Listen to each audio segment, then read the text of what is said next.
Good afternoon, everybody. Here we have a project for us to complete. This project is going to be spanning our final 2 days of home learning. So you might start your project on the Thursday and you'll finish it off on the Friday. I'm going to give you quite a lot of scope and quite a lot of freedom to see what you come up with, yet I'm going to try and give you some guidance on what you could include. Now, remember that this is spread over 2 days, so you might want to plan out your work to make sure you've got enough to do and think about the quality of your work. Now, these projects could be completed really quickly and really briefly, and to be honest, probably not very well, or you could really spend your time and use this responsibility that you've been given to produce something that is of quite a high quality, and it's sort of getting you ready to be a bit more independent and having a little bit more control. Because I remember when I went on a school trip, I went on a residential in year 6 when I was a child, and I went to the Isle of Wight for a couple of days, and then all of my learning for the rest of the year in year 6 was dedicated to my project, doing whatever I wanted. And now my mum still has that project up in the loft, and it's huge because it was quite a long time, but I got to decide what I wanted to do. So take some time, really think about it, and just give it your best shot. So as you can see, this project is called Project Art Jumpstart. Now that is a project from an artist called Daryl Wakelam. Now he is, so I don't want to give you too much because that's going to be part of your research, but he has some projects specifically designed to help school children during COVID-19. So it's quite a good place to start. So we've got a quote, and this comes from him, and he says, "It all begins with an idea." And this is something that I took from his website, and pretty much everything we do all begins with that initial idea, whether it's an idea to copy what somebody else does or whether it's an original idea. And we need to be really careful with that phrase original, because it's very hard nowadays to have a fully original idea, but you can take bits from other people's work, and as long as you throw your own little twist on them, they can become your ideas. So here is some of his work. What are your first impressions of this work? Now, this might be a section that you have in your project. I'm going to come a bit later into like almost a mini checklist of things, but let's first have a think. What do you think about his work? Now, when I look at it, things I'm thinking about sort of the quality of the work. Is this something that when I look at it, I think that person has taken a lot of time on that? And initially, when I was looking at it, so my first thought was no. When I look at this, I think it's a chicken up here. It's quite basic.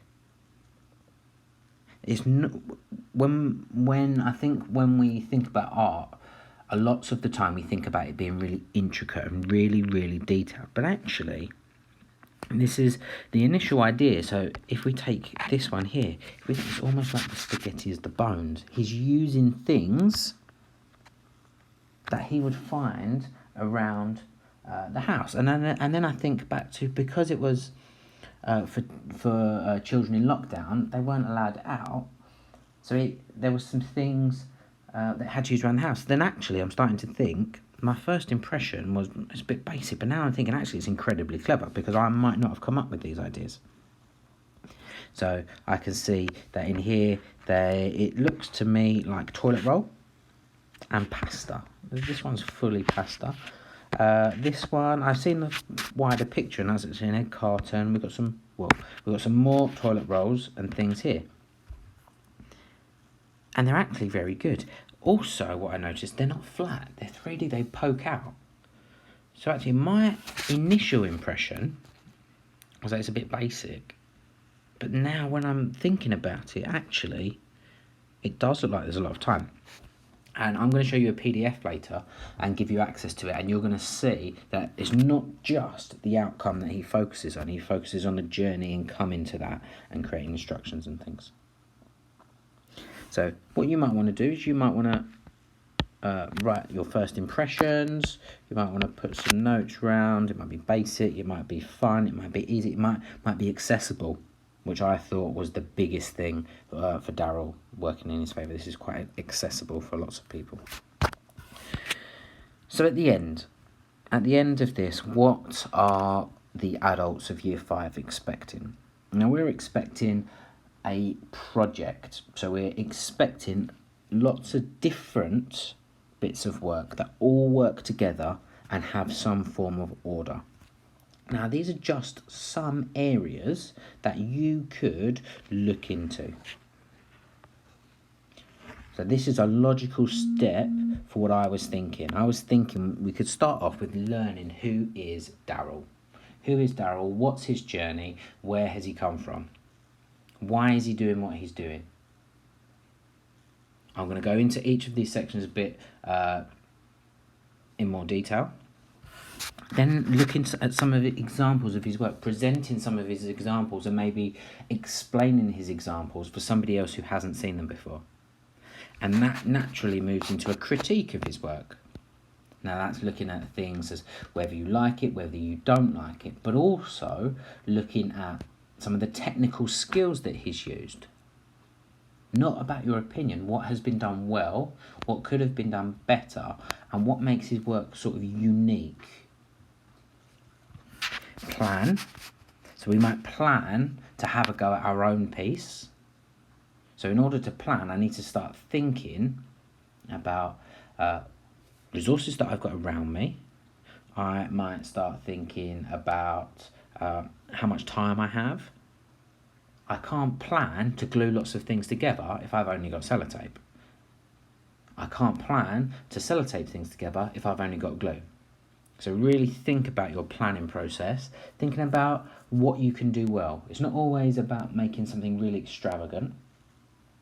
And I think a very common theme that I see is when we plan, our final result doesn't look anything like our plan, because our plans are so detailed and so intricate, because we spend a lot of time on our plans. Actually, when we come to make it, we don't have the technical skills in ourselves to be able to make those plans. And that's fine, but try and consider some of those. If you know that you're very good with modelling and folding and bending and cutting, and you can do that really neatly, then your design could be planned quite intricate. Whereas if you know you might struggle with cutting and folding and gluing, then your plan should reflect that. If you know you don't have access to newspaper, don't plan something with newspaper in it. So your first step is probably to look at your resources. But we'll come into that in more detail. Your attempt. So documenting your attempt, writing some instructions for somebody else. Now you might almost put them two together. And finally, something that's quite important, an evaluation of your attempt. So I might sort of put these into two categories, but they would still be individual pieces. Now, you might want to do some extra bits on here. You might want to, I don't know, look at artists that are similar. You might want to explore some of his themes, and you might have different subheadings, or you might have different sections. This is quite a nice way to put into a contents page. So you could have if you think about my presentation, it's got a front cover, tells me there, and then I'm going in, I've started with a little quote, I've got some bits of his work, and then I've got my contents page almost. You might have a go, you might think about that. Think about how you're going to present it. Are they going to be sheets of paper? Are they going to be a PowerPoint? Is it going to be a video? Is it going to be pictures? You should really consider this and really think about this. As I say, this should last 2 days. And the work that really stands out is going to be the people that put the time into really thinking about and taking care in their work. You could almost use this. You could almost use this as a checklist. Yeah, I've done that. I've done that. I've done that. I've done that. You could do. You don't have to. As I say, your order might change. You might do different bits. But I would probably have an artist study, some instructions, evaluation, a go yourself, and a critique of his work. I would as a minimum, I would expect most people to be having them in. So let's have a look. What is an artist study? I've been talking about it a lot. We can see some of these examples. They're quite colourful. They don't have to be quite colourful. They could be very standard. It could be title, picture, and then writing about them. It could be just like that. But as I said, it doesn't have to be. You can see with Da Vinci, they've almost done it in his style. They've got some weathered paper. Over here, Charles Bell, we've got some pictures of things that they're famous for, some writing. It's almost like a non-chronological report. And we've got this one over here. We've got pictures, all the writing's broken up. It looks quite nice. We've got coloured titles with dates, and really have a play around. You might have a picture of your artist in the middle. Picture of them, it might be their work. And you might have a section here, section here, section here. We've done them before. We've done artist studies before, and they're really important. Some things that you can think about. Who is Daryl? Who is he? Who is Daryl Wakelam? What is his job? What was his previous job? Where does he work? What are his most famous bits of work? Whereabouts in the country was he born? What is his education? What did he specialise in? Pictures. Now, I can still remember that our previous artist that we did, she had bits of artwork that were made from George. So they were her prints. She liked to do leaves. She did printing, and she went to university. So I know all of that, and can we do that in here? Now, I've got some links for you to follow. So at the end, I'm going to provide you with this PowerPoint, but at the end, you might follow some of the links. I mean, you can do your own research if you want, but the links is where I would look first. Yeah, spend some time, make it colourful, almost turn your artist study into a piece of art. Might be quite nice. You can see here, they've even spent time putting some shadows in and really think about your artist study. But you can do it quite formally if you want to. His work. Get some example pictures of his work. A quick Google, you can get that, or you can take some of the pictures from the PDFs in his website. What techniques does he use? Explore some of his guides. So I'm going to give you, in the PDF, there's like 50 different guides that he's made. Look through them. What's important? What's in there? What makes his work unique? I think, and what makes it relevant, I think, is quite a good one. The fact that he's got a project for children during COVID-19 is quite a nice thing, I think. It makes it relevant to you guys. What materials does he use? We've said it looks like he uses household items that everybody can get hold of. Why?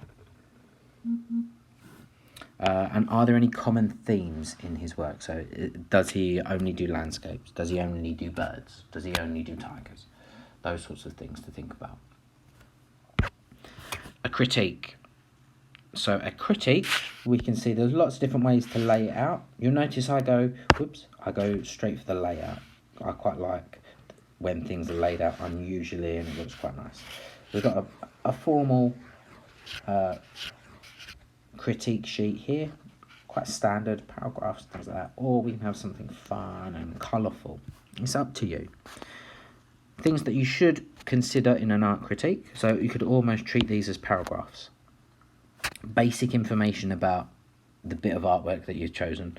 It might be what the subject is, it might be what's been used, those sorts of things. Describe what you can see. Now, we've been doing lots of work on noun phrases and expanded noun phrases and prepositions and things like that. Make your writing interesting. What can you see? Describe your initial feelings. Did you get a picture in your mind when you saw it? Think about the language that you're using. As I say, expanded noun phrases, some high-level adjectives. Think about your presentation of your handwriting as well. Because if you take lots of time in your handwriting, just like here, it's not perfectly in line, but it's lovely and neat, and it just makes it look a little bit better. And it makes me want to look at it a bit more. And also, things you can think about is the colours that he's used, the skills that are involved, whether it was done well. You might think, actually, this is a piece of rubbish. And that's fine, but remember, that's an opinion. So you might have a separate paragraph for your opinion. I would make it clear that it's your opinion. Think about any contrast, that's the difference in light and dark. Think about how he's used space. Is everything in the middle? Is everything spread out? Is everything on the left? Think about where your focus point is. When you look at his piece of art, where do your eyes get drawn? It's probably not an accident. Composition is how it's made up. So it might be where things are pointing, it's where things are placed on the page. And proportions. So proportions are like, is things in proportion? Has it got a really big head and a tiny body? Because some artists do play around with proportions. So that's your critique. We've done them before. You can go really in depth, you can go basic. Remember, the quality that you put in and the time that you put in is going to show up when you come to show off your project. Here is a PDF of Daryl's lots and lots and lots of different creations. Have a look through first, look through them all, think about what materials have I got around me. Daryl's used card, but I don't have card, I have paper. Can you do it with paper instead? Daryl's used toilet roll, but I've only got card. Can you roll up the card like a toilet roll? You're going to have to adapt what you have. And that is the point of Daryl's work. Just because he's used a paper plate doesn't mean you have to use a paper plate. It might be that he's used a paper plate, so you're going to cut a circle out of some cardboard. It might mean that you use paper instead. To really have a think about what is manageable for you. Follow some of his instructions. I really like the way that he lays them out. I'm going to show you some actually. Create your own instructions and follow his style, but please include pictures. So I'm going to click on this. It's going to open up. Oops. That's from the meeting I had yesterday. Hopefully the PDF's going to load up. It might not. Oh, here we go. So this is his Project Jumpstart. And that's his website, right in the middle. Series of 50 making projects originally devised for children during the COVID-19 pandemic and the subsequent lockdown. So have a look. Let's just take this first one. What he's got first, he's got a pasta fossil fish. Think about how he's presented his work. He's got a huge picture here in the middle. He's got his materials there. He's got his title, his logo, and he's got who it's by. So you might show people your final project, and you might follow his instructions, and you might make a kangaroo instead. It's up to you. Here we go. Here's his instructions. So he's got his labelled instructions, his numbered instructions, draw 2 arrows joined by a line. Then he's got a diagram. Number 2, glue some pasta tubes in for a spine. Number 3, use thinner pasta to make a bony tail. That is very self-explanatory. And you could adapt that to any animal that you wanted. That's all I'm asking. Some numbered steps. Now you can print the pictures out if you want to, or you can show off some of your computer skills, and you might import these into a PowerPoint presentation and have these steps in a PowerPoint presentation. You might make a video of you narrating the PowerPoint presentation. It's up to you. I want to leave it open for you to explore your creativity and you to show off your work. And we got things here. All he's used is 3 toilet rolls. And it looks like some pasta. So here we go. He's got his pasta down the bottom. Now cut the roll in half lengthways. Cut it into a whole banana shape. Yeah? You can make your instructions really in depth. It's up to you. But have a think about how you want to show yours. Do you want to film it? Do you want to take pictures? Filming's probably easier, but it's going to take longer. I mean, it's up to you. There are so many you can look through. Sorry if this is making your eyes go funny, but look, there's complicated ones, but there's simple ones. Brilliant ones here. So there's loads that you can do. Can you create your own version of that? That'd be really interesting. Here are some useful links. So you can follow these links and they'll take you to his website. It tells you this one is good if you want to research about... Whoa, I just clicked on it. I didn't mean to click on it. That's good if you want to learn about him.